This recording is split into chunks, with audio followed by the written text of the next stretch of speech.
Hello friends, welcome and welcome back to my YouTube channel. तो आज के इस वीडियो में हम देखने वाले हैं फिजिक्स का बहुत ही ज़्यादा मोस्ट इंपॉर्टेंट टॉपिक।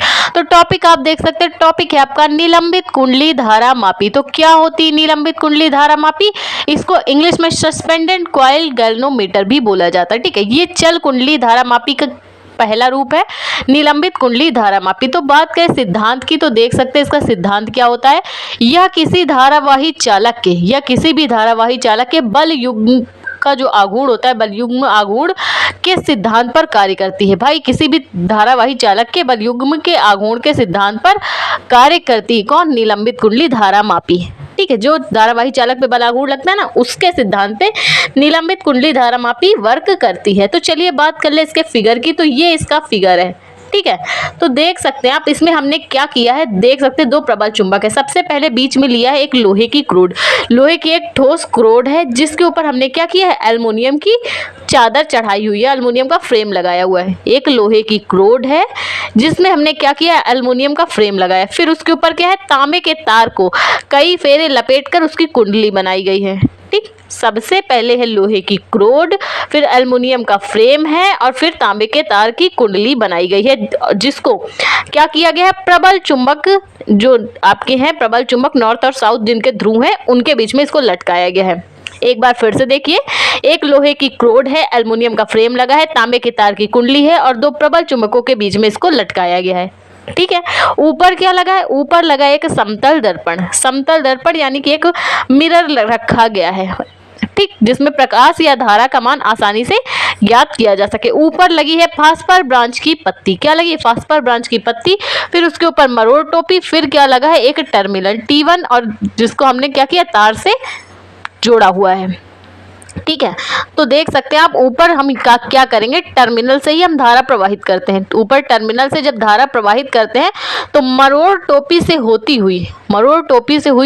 हुई फास्फर ब्रांच की पत्ती पर आती है। और जब फास्फर ब्रांच की पत्ती से आती है तो समतल दर्पण से होती हुई जब इस लोहे की क्रोड में पहुंचती है, तो जो कि क्या होती है भाई, प्रबल चुंबकों पर भाई इसको लटकाया गया प्रबल चुंबकों के बीच में, तो ये घूमने लगती है। और क्या, उसके साथ साथ समतल दर्पण भी घूमता है और हम पैमाने पर क्या करते हैं, इनका मान ज्ञात करते हैं। तो नीचे क्या है, नीचे एक स्प्रिंग लगी है और नीचे जो आपका टर्मिनल T2 लगा है। क्या लगा है, नीचे भी एक स्प्रिंग लगी और टर्मिनल T2 लगा है। एक बार फिर से देखिए, एक लोहे की क्रोड है जिसमें एल्युमिनियम की चादर चढ़ी है, तांबे के तार की कुंडली लपेटकर बनाई गई है। कई सारे फेरे हमने क्या किया है, लपेटकर बनाया, और जिसको नॉर्थ और साउथ दो ध्रुवों के चुंबक के प्रबल चुंबक के बीच में लटकाया गया है। ये जो चुंबक है प्रबल चुंबक है। ऊपर लगा है आपका समतल दर्पण, फिर फास्फर ब्रांच की पत्ती, फिर उसके ऊपर है मरोड़ टोपी, फिर है आगे आपका टर्मिनल T1। नीचे स्प्रिंग लगी हुई है। ठीक है, स्प्रिंग लगी है और टर्मिनल T2 है। ठीक, तो अब अगर वर्क की बात करें तो ऊपर से हम क्या करते हैं, या तो प्रकाश या तो धारा हम ऊपर से प्रवाहित करते हैं। ठीक, ऊपर से जैसे ही धारा प्रवाहित किया तो क्या हुई, मरोड़ टोपी से होती हुई आई। तो बात करें रचना की, तो सबसे पहले रचना जिनको नोट्स बनाने हैं वो देख लीजिए। इसमें एक आयताकार नर्म लोहे की क्रोड होती, क्या होती है, इसमें एक चौकोर नर्म लोहे की क्रोड होती है, जिसको आयताकार भी आप कह सकते हैं। ठीक है, इसमें एक आयताकार नर्म लोहे की क्रोड होती है जिसमें क्या होता है, एल्युमिनियम का फ्रेम चढ़ा होता है। एक नर्म लोहे की क्रोड होती है जिसमें हम क्या करते हैं, एल्युमिनियम का फ्रेम चढ़ा देते हैं। और इसमें क्या करते हैं, तांबे का जो तार होता है, भाई आपका लोहा था उसमें हमने क्या किया, एल्युमिनियम का फ्रेम लगा दिया। फिर उसके ऊपर हमने लिया तांबे का तार और उसको कई सारे फेरे उसको लपेट कर उसको कवर कर दिया। ठीक, अब लग गया है तार। अब हम क्या करेंगे, इस जो लोहे की क्रोड और जिसमें एल्युमिनियम का फ्रेम और तांबे के तार को लपेट कर बनाया, उसको हम क्या करेंगे, प्रबल चुंबकों के बीच लटका देंगे। ठीक है, प्रबल चुंबकों के बीच में लटका दिया। एक तरफ नॉर्थ ध्रुव है, दूसरी तरफ साउथ, इनके बीच में लटकाया है। अब हम क्या करेंगे, कुंडली के ऊपर और क्या लगा है, भाई कुंडली को कस दिया है प्रबल चुंबक के बीच में। कुंडली के ऊपर लगा है समतल दर्पण, जिससे हम क्या करेंगे, विक्षेप ज्ञात करेंगे, मान आसानी से ज्ञात करेंगे जूम कर करके। समतल दर्पण क्या काम करता है भाई, आंखों के चश्मे में दर्पण लगे होते हैं, उत्तर दर्पण और उत्तर दर्पण, तो उन फिगर को, विक्षेप को ठीक से देखने के लिए। फिर ऊपर लगी है फास्फर ब्रांच की पत्ती, फिर जिसका एक सिरा मरोड़ टोपी से जुड़ा है तथा इसको एक टर्मिनल T1 से जोड़ा गया है। कुंडली के निचले सिरे को एक स्प्रिंग तार से तथा टर्मिनल T2 से जोड़ा गया है। नीचे के हिस्से को स्प्रिंग तार से जोड़ा गया और टर्मिनल T2 से जोड़ देते हैं। अब इस पूरे उपकरण को हम क्या करते हैं, धातु के बॉक्स में भर देते हैं। इस पूरे उपकरण को जो ये बन चुका है आपका निलंबित कुंडली धारा मापी, इसको हम क्या करते हैं, धातु के बॉक्स में भर देते हैं और सामने क्या लगा देते हैं, कांच की खिड़की लगा देते हैं ताकि ये हमको अच्छे से साफ सुथरा दिखाई दे। अब बात करें क्रियाविधि की, ये काम कैसे करता है। जिस भी धारा का हमें मापन करना होता है, क्या करना होता है, जिस भी धारा का हमें मापन ज्ञात करना होता है उसे हम क्या करते हैं, टर्मिनल T1 से प्रवाहित करते हैं। मान लीजिए कई सारी धाराएं हैं या किसी भी चीज़ की धारा है जिसका भी हमें माप ज्ञात करना है, उसको हम टर्मिनल T1 से प्रवाहित करते हैं। और कुंडली के दोनों ओर क्या लगे हैं, प्रबल चुंबक लगे हैं।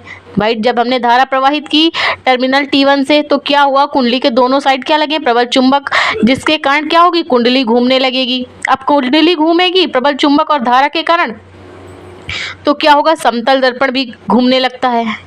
जब कुंडली घूमती है, भाई प्रबल चुंबक, धारा प्रवाहित कर रहे हैं, धारा भी लग रही है, अब प्रबल चुंबक के हैं तो प्रबल चुंबक भी लगा है, तो चुंबकीय ध्रुवों के कारण कुंडली क्या होगी, घूमने लगेगी अपने जहाँ पे हमने उसको लटकाया है। तो दर्पण भी, जो समतल दर्पण ऊपर लगा है वो भी घूमने लगेगा, जिससे कुंडली के मान में क्या होगा, विक्षेप आ जाएगा। भाई जब समतल दर्पण घूम रहा है तो हम आसानी से मान तो ज्ञात कर नहीं पाएंगे, क्योंकि समतल दर्पण द्वारा हम जूम करके आसानी से विक्षेप देख सकते हैं और धारा के मान को आसानी से ज्ञात कर सकते हैं। अब बात करें इसके डेरिवेशन की, तो माना धारा आई है, निलंबित कुंडली धारा मापी में मान लीजिए धारा आई है और कुंडली का जो क्षेत्रफल है, जो हमने लोहे की क्रोड लगाई और कुंडली का जो क्षेत्रफल है वो क्या है, ए है। धारा आई है और कुंडली का क्षेत्रफल ए है और इसे हमने कहाँ रखा है, चुंबकीय क्षेत्र में रखा है। प्रबल चुंबक लगे थे ना N और S, तो प्रबल चुंबकीय क्षेत्र में रखा है।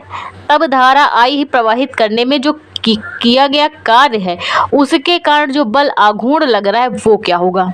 माना धारा आई, कुंडली का क्षेत्रफल ए है, तब इसे हम कहाँ रखेंगे, प्रबल चुंबकीय क्षेत्र में। तब धारा आई प्रवाहित करने में जो किया गया कार्य W है, तब कार्य करने वाला बल आघूर्ण, तो आपने देखा था बल आघूर्ण का formula tau is equal to, जब कुंडली में कई सारे फेरे हों तो क्या हो जाएगा, NIAB साइन थीटा। ठीक, तो आप जानते हैं कि हम मान लीजिए कोई वृत्त होता है तो उसमें हम कहीं भी स्पर्श रेखा खींचे तो 90 डिग्री का कोण उससे होती हुई जब कोई भी धारा गुजरेगी तो 90 डिग्री का कोण बनाती है। तो आपने देखा था जब पैमाने में, मान लीजिए ये पैमाना है, विक्षेप ज्ञात करने के लिए जब धारा आएगी और कुंडली घूम रही है, कुंडली को हमने कहाँ कैसे लटकाया है, ध्रुवों के बीच में लंबवत लटकाया है। ठीक है, तो थीटा इज इक्वल टू क्या हो जाएगा, 90 डिग्री, तो NIAB साइन 90 डिग्री। अब साइन 90 का मान क्या होता है, 1 होता है, तो बल आघूर्ण टाउ इज इक्वल टू क्या हो जाएगा, NIAB। ठीक, तो इसको हम नाम दे देंगे समीकरण 1। क्या नाम देंगे, समीकरण 1, इसको हमने नाम दे दिया है।